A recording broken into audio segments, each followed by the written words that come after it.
I was expecting more than that. That was a bit brief, Marcel, wasn't it? Okay. Good afternoon.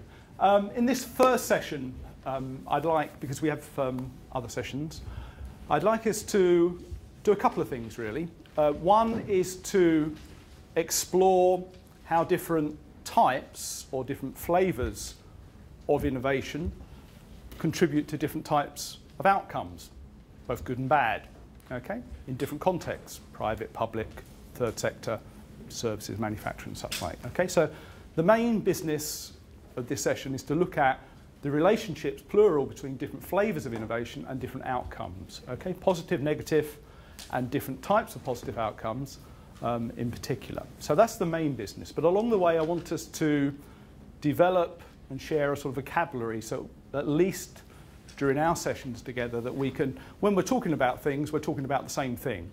I mean, one of the great things about economics, I think it's the only good thing about economics, is it's very precise in its language and vocabulary. Yeah, the rest is arguable, okay? But that's useful, okay? Because I know your backgrounds, and you probably know my background. So when I say innovation, some of you are thinking it's about science, it's about engineering, it's about IT, or it's about marketing. Yeah?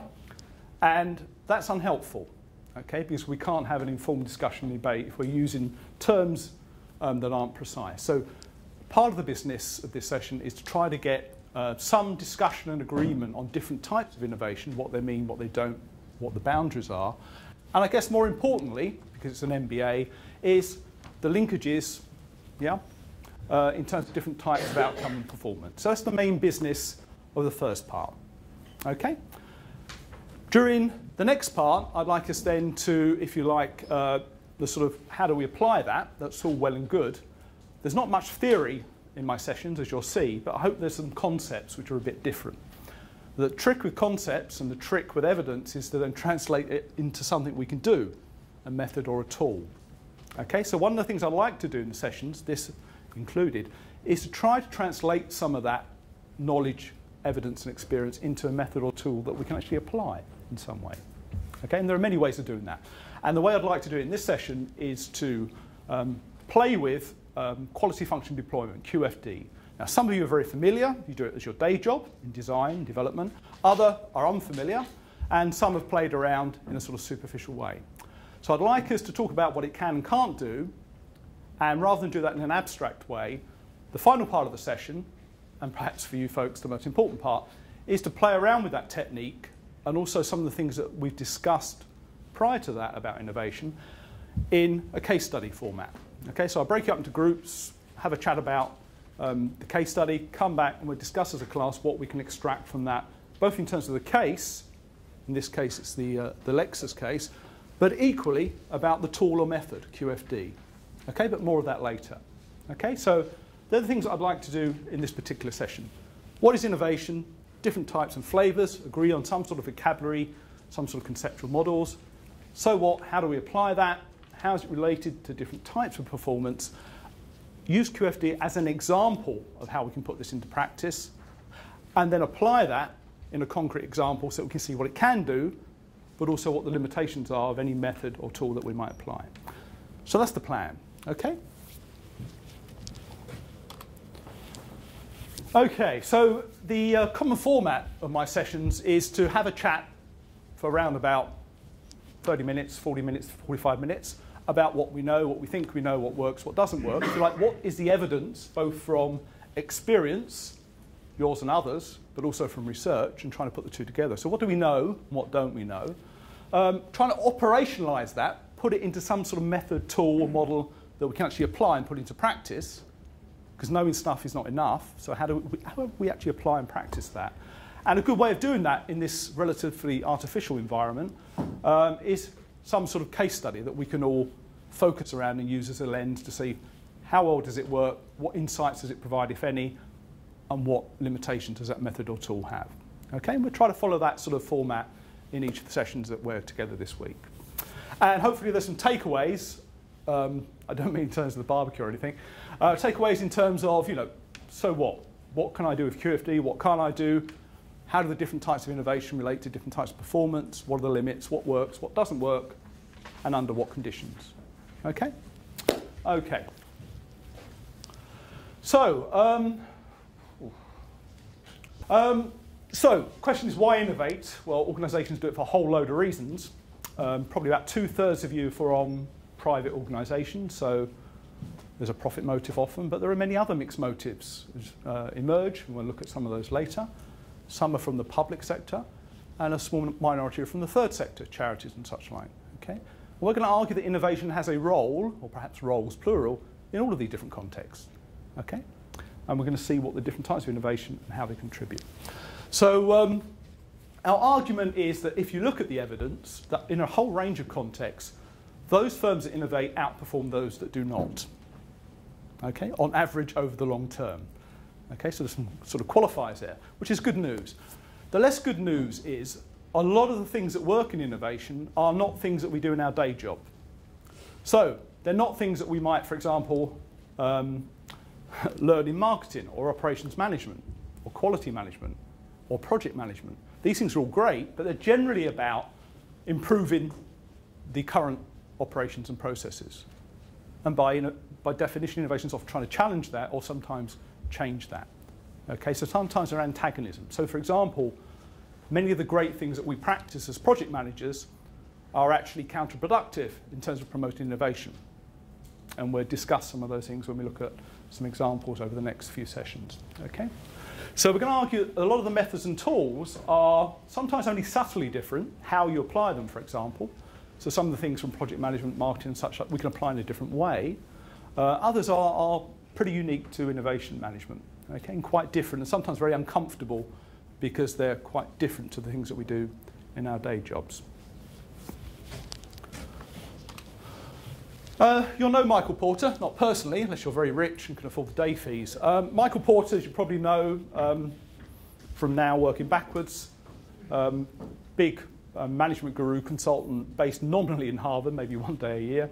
But more importantly, when you rewind through his career, before he became an academic then a consultant, he was an aeronautics engineer, okay, which is not surprising because if you look at his stuff, it's all about forces and diamonds and structures, yeah? And that's why, because he took that sort of way of seeing the world and he applied it to management. Some of it works, some of it doesn't.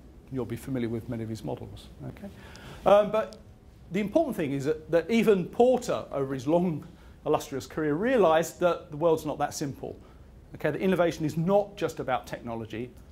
It's certainly not just about science. It's not just about engineering or IT. Sometimes that's important. Sometimes it's less important.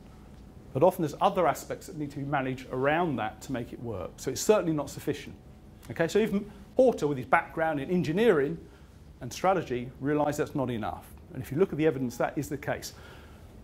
Rarely, if at all, technology or engineering, however excellent on its own, is sufficient in terms of innovation.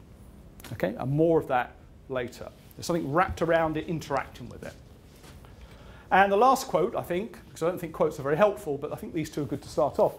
Peter Drucker, who died a couple of years back, very sad, but Peter Drucker, you may not know, he was an Australian. Cut, we'll edit that out. It's an Austrian management guru. It's not really relevant, is it? But he's often called the management guru's guru. Okay, people who do consultancy consulted him.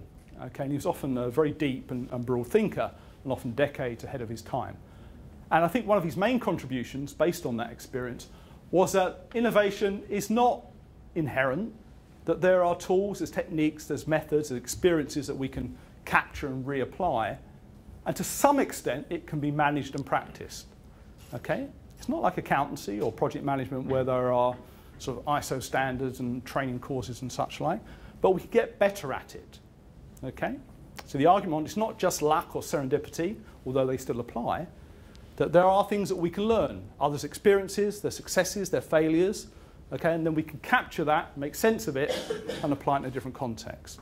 Okay? And that's what we're going to argue over all of our sessions. We're trying to capture and codify and adapt that to different conditions. Okay? So we improve our performance via managing innovation better. But we'll argue over all the sessions that it's also inherent uncertainty. Okay? So we still have to deal with that, acknowledge it, and identify the sources of that and try to deal with that. Okay. So this is what we call in the trade, whatever my trade might be, stylized facts. Okay?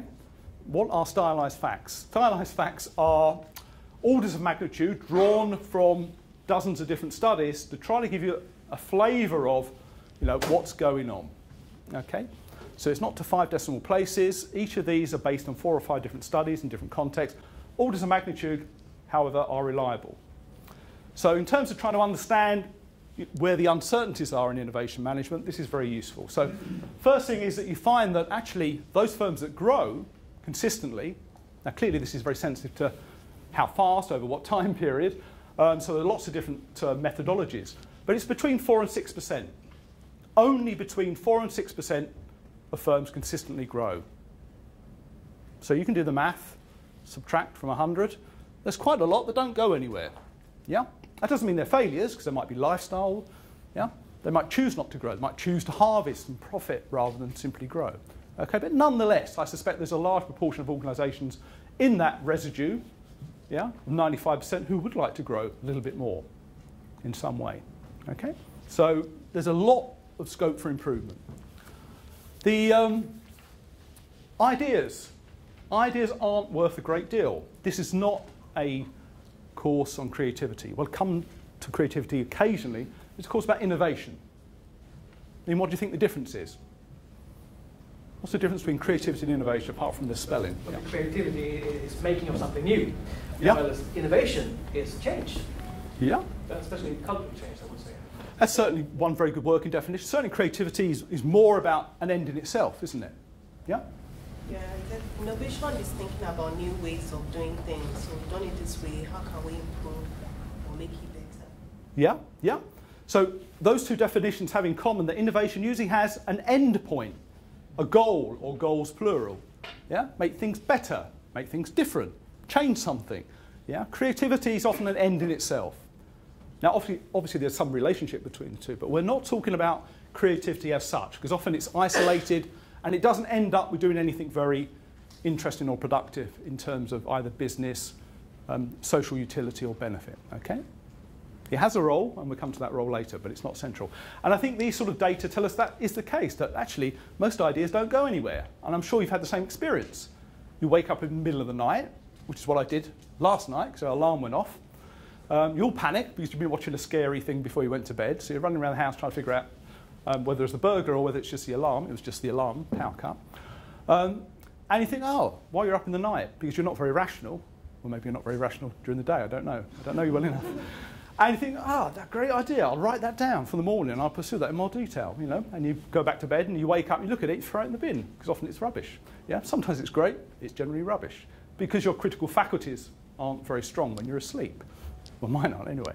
Okay, so ideas are not sufficient in themselves, and actually in terms of managing innovation, as we'll see, they're not even central. Yeah? Ideas aren't central to innovation management. Often we will imitate, adapt, steal, borrow, whatever term you want to use, from different sectors, from different countries, and we'll see that in the case study. Okay? And that's completely legitimate.